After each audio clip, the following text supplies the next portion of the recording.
विश्वानि देव सवितर्दुरितानि परासुव यद्भद्रं तन्न आसुव। ओम शांति शांति शांति। वेदोपदेश में आप सभी धर्म प्रेमी सज्जनों का पुनः स्वागत है।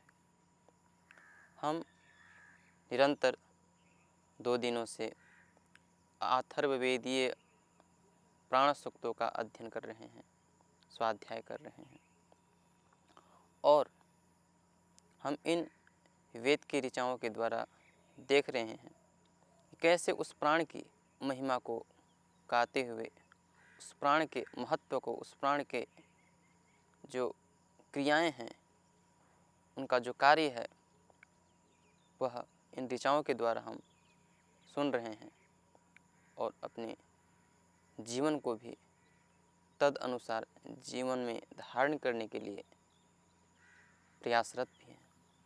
तो आइए इसी क्रम में हम अग्रिम मंत्रों की ओर आगे बढ़ते हुए देखते हैं कि कैसे प्राण को किन किन उपमाओं के द्वारा, किन किन उदाहरणों के द्वारा उसकी महिमा को बताया है कि नमस्ते प्राणते नमो अस्तु अपानते पराचीनायते नमः प्रतीचीनायते नमः। नमस्ते प्राण प्राणते, प्राण प्राणते ते नमः।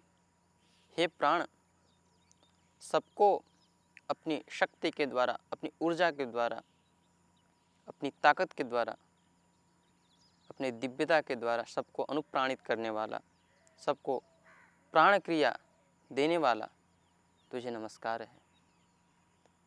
नमस्ते प्राण प्राणते नमो अस्तु अपानते। और हे प्राण, तुझ अपान क्रिया करने वाले को नमस्कार है। पराचीनायते नमः। पराचीनाय अर्थात परान्मुख, शरीर से बाहर की ओर गति करने वाला तुझ प्राण को नमस्कार है। और मंत्र के अंतिम पंक्ति में कहते हैं कि प्रतीचीनायते नमः। हे प्राण, शरीर की ओर, शरीर के भीतर गमन करने वाला तुझे नमस्कार है। अर्थात इस जगत के समस्त जड़ चेतन में जो अंदर बाहर व्याप्त है, जिसके कारण जगत के सब पदार्थ स्थित हैं, क्रियाएं कर रहे हैं, वे सभी पदार्थ उसी प्राण के द्वारा ही अनुप्राणित हैं। वह प्राण ही सबके भीतर, अंदर बाहर, सर्वत्र व्याप्त हुआ है, फैला हुआ है। और इसी क्रम में अग्रिम मंत्र को हम लेते हैं कि याते प्राण प्रिया तनुर योते प्राण प्रेयसी अथो यद भेषजम तव तस्य नोधेहि जीवसे। कितना उत्तम संदेश दिया कि याते प्राण प्रेयसी, याते प्राण प्रिया तनुर। हे प्राण, याते प्रिया तनुर, जो तेरा प्रिय रूपा तनु है। अब याते प्राण प्रेयसी, और जो तेरा इससे भी अधिक प्रिय रूपा तनु है। अथो यद भेषजम तव, और हे प्राण, जो तेरा भेषज, भेषज चिकित्सायाम, जो तेरा भेषज रूप है, जीवात्मा के राग द्वेष और शरीरगत दोषों को क्षय करने वाला जो यह तेरा औषध रूप है, या जो तेरा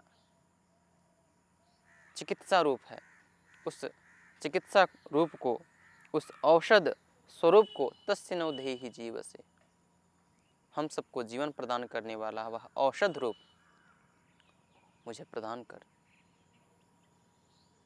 तो कितना उत्तम और दिव्य संदेश हम इन ऋचाओं के द्वारा श्रवण कर रहे हैं प्राण के दो तनुओं को इस मंत्र के माध्यम से बताया कि प्राण के दो तनु कैसे हैं।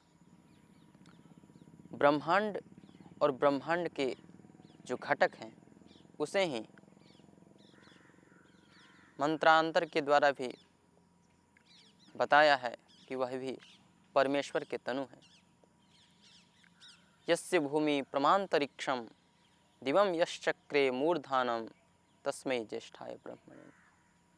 यह सभी मंत्र, हालांकि ये जो मंत्र हैं इन सब का तात्पर्य एक ही है, पुनरपि यह मंत्रांतर के द्वारा भिन्न भिन्न मंत्र उसी एक तत्व की, उसी एकत्व की, उसी ईश्वर की महिमा को शब्दांतर के साथ हमें बता रहे हैं। तो और उसका जो प्रिय रूप तनु है, वह प्रिय रूप तनु कौन है? उसके दो तनु बताएं। पारमेश्वरी तनु को हम सब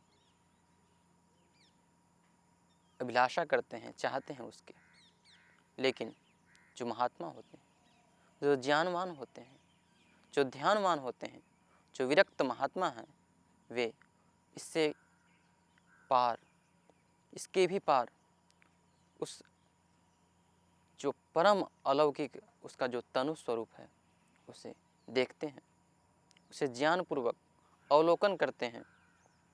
वे ज्ञानी पुरुष नहीं कर सकते हैं। उसका जो यह पारमेश्वरी तनु है उससे भी पार उसकी एक अलौकिक और दिव्य स्वरूप है, जिसे हम इन ऋचाओं के द्वारा सुन रहे हैं, श्रवण कर रहे हैं। और इसी क्रम में आगे कहते हैं कि प्राणः प्रजा अनुवस्ते पिता पुत्रम इव प्रियम प्राणोह सर्वस्य ईश्वरो यच्च प्राणति यच्च न। कहते हैं कि प्राणः प्रजा अनुवस्ते पिता पुत्रम इव प्रियम, जैसे पिता अपने प्रिय पुत्र को सब प्रकार से, सब तरफ से उसकी रक्षा करता है, उसकी सब मूलभूत आवश्यकताएं पूर्ति करता है, वह अपने पुत्र को दुख, क्लेश, दोष, अज्ञान, अविद्या, अंधकार में देखना नहीं चाहता। वह निरंतर उसे अपने ज्ञान के द्वारा, अपने कर्मों के द्वारा आच्छादित करता है, उसकी रक्षा करता है। उसी प्रकार वह प्राण भी जो सर्वत्र व्याप्त है, वह प्राण भी हम मनुष्यों को, इस जगत के समस्त जड़ चेतन पदार्थों को वह रक्षा कर रहा है। उसके कारण ही हम सभी रक्षित हैं। हमें उस सच्चिदानंद स्वरूप से बार बार प्रार्थना करनी चाहिए कि हे सच्चिदानंद, सकल जगत के उत्पादक, प्रकाशों के प्रकाशक, तेजोमय, हे प्रभु आप हमारी रक्षा। और मंत्र के उत्तरार्ध में कहते हैं कि प्राणोह सर्वस्य ईश्वरो, वही तो सबका अधीश्वर है, वही अधिष्ठाता है, वही सबका स्वामी है। यस्मिन् सर्वम प्रतिष्ठितम, क्योंकि उसी प्राण में ही सब कुछ प्रतिष्ठित है। जो प्राणी हैं, जो अप्राणी हैं, ये सभी प्राणी अप्राणी आखिर उसी प्राण से, उसी प्राणेश्वर से तो संचालित हैं। इसीलिए हमें उस प्राणेश्वर का नित्य प्रति संध्या, उपासना और ध्यान करना चाहिए। और हमें बार बार यही प्रार्थना करनी चाहिए कि हे प्रभु, हम अपने जीवन में कभी कुपथ पर पग न बढ़ाएं। हम अपने जीवन में कोई भी ऐसा कार्य न करें जिससे तुम्हारे रीति नियमों का उल्लंघन हो। हम सर्वदा तुम्हारे मित्र बनकर व्यवहार करें और अपने जीवन को जिएं। निश्चय ही एक योगी पुरुष, एक महात्मा, एक ऋषि, एक क्रांतदर्शी ऐसा जीवन जीता है। और हम सब उन्हीं ऋषियों के, उन्हीं क्रांतदर्शियों के पुत्र हैं। हम सब आर्य हैं। आर्य का अर्थ ही होता है श्रेष्ठ। निघंटु वैदिक कोश में यास्काचार्य आर्य का निर्वचन करते हुए लिखते हैं कि आर्य अर्थात श्रेष्ठ, आर्य कहते हैं ईश्वर को, और ईश्वर का जो अपत्य है वह आर्य है। तो हम सभी ईश्वर के दिव्य और उत्तम पुत्र हैं, हम सब आर्य हैं। और आर्य कभी अपने जीवन में, कभी अपने जीवन की समस्याओं से विचलित नहीं होते। वे निरंतर अत्यंत प्रचंड पुरुषार्थ करते हुए अव्याहत गति से आगे ही आगे बढ़ते जाते हैं और सर्वदा उन्नति के पथ पर निरंतर आगे बढ़ते हैं। तो हम देख रहे हैं कि यह प्राण सूक्त हमारे जीवन में कैसे उज्जवल प्रकाश कर सकता है, कैसे हमारे जीवन को उन्नति के पथ पर ले जा सकता है। और इसी क्रम में आगे कहते हैं कि प्राणो मृत्युः प्राणस्तक्मा प्राणम देवा उपासते प्राणेह सत्यवादिनम उत्तमे लोक आदधत्।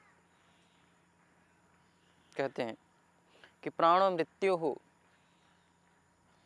प्राण मृत्यु कैसे है?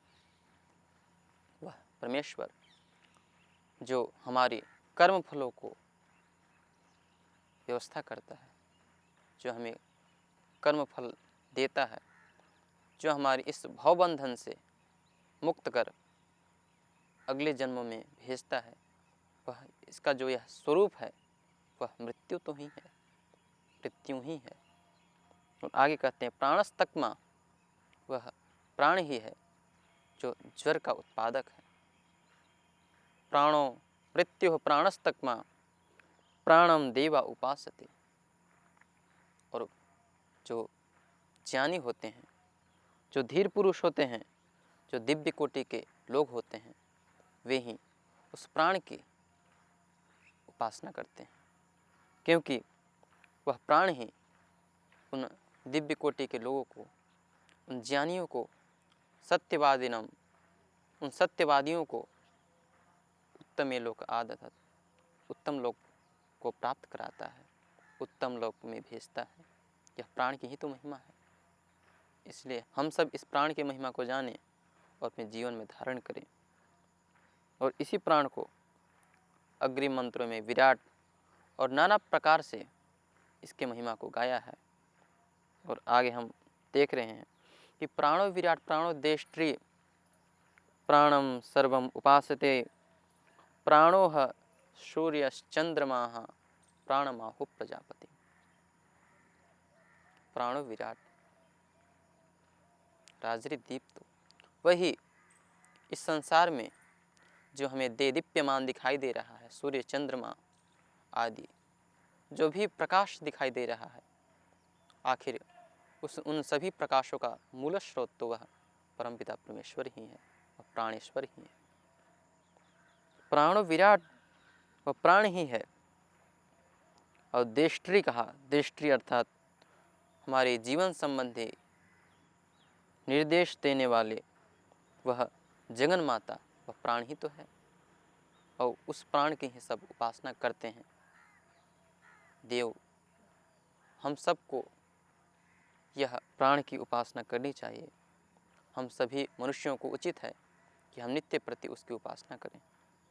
प्राणो सूर्यश्चंद्रमा प्राणमाहु प्रजापतिम, वह प्राण ही प्रजापतिम, उस प्राण को प्रजापति कहा। प्राणो वही प्रजापति ही, प्राण प्रजापति, वही तो प्रजापति रूप धारण कर इस जगत का और इस मनुष्य जीवन के समस्त समस्याओं का समाधान करता है।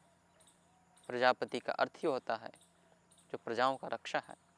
प्रजानाम पातावा पालयितावा, जो प्रजाओं का रक्षक है, वही तो सबके अंदर बाहर व्याप्त सबको निरंतर रक्षा कर रहा है। प्रजापतिश्चरति गर्भे अंतर्जायमानो बहुधा विजायते, वही बहुविध प्रकार से इस संसार में प्रकट हो रहा है। और वेद मंत्र हमें केवल उसके महिमा को ही नहीं बताते, अपितु उससे हम अपने जीवन में कैसे धारण कर सकते हैं, हमारे जीवन से उस तत्व का क्या संबंध है, यह सब कुछ हमें वेद की ऋचाएँ निरंतर बता रहे हैं। और आगे कहते हैं कि प्राणापानो व्रीहियवौ अनड्वान प्राण उच्यते यवेह प्राण आहितो अपानो व्रीहिरुच्यते। प्राणापानो व्रीहियवौ, यह व्रीहि अर्थात धान और जौ, ये दोनों प्राण और अपान है अर्थात जो व्रीहि हैं वे प्राण स्वरूप, जो जौ है वे अपान स्वरूप है। जब कृषि द्वारा उत्पादित व्रीहि जौ प्राप्त होता है तो उसे खाकर मनुष्य अपने जीवन को, अपने प्राण की रक्षा करता है। वह व्रीहि जौ तो ही है जो हमें प्राण और अप्राण को, प्राण और अप्राण की क्रियाओं को करता है, संचालित करता है, उसके समस्त क्रियाओं को व्यवस्थित करता है, व्यवस्थित रखता है। और आगे कहते हैं कि यवे यह प्राण आहितो, जौ में प्राण की स्थिति है, अपानो व्रीहिरुच्यते, और धान को अपान कहा। अपानति प्राणति पुरुषो गर्भे अंतरा यदा त्वं प्राण जिन्वसि अत्स जायते पुनः। अपानति प्राणति पुरुषो गर्भे अंतरा, मातृगर्भ में अपानति प्राणति, मातृस्थ गर्भ में वह पुरुष ही तो है जो अपान और प्राण की क्रियाएं करता है। उसके द्वारा ही मनुष्य जीवन धारण करता है। मनुष्य तो क्या कहें, वह जीवात्मा जो मातृस्थ गर्भ में उपस्थित होकर एक नई जीवन प्राप्त करता है, नया जीवन धारण करता है, उसके पीछे, उसके मूल में, उसका निमित्त वह प्राण ही तो है। वह प्राण ही उस गर्भस्थ शिशु को अपनी समस्त दिव्यता के द्वारा, ऊर्जा के द्वारा उसे अनुप्राणित करता है, निरंतर उसके द्वारा उसकी वृद्धि करता है। वह प्राण ही तो है।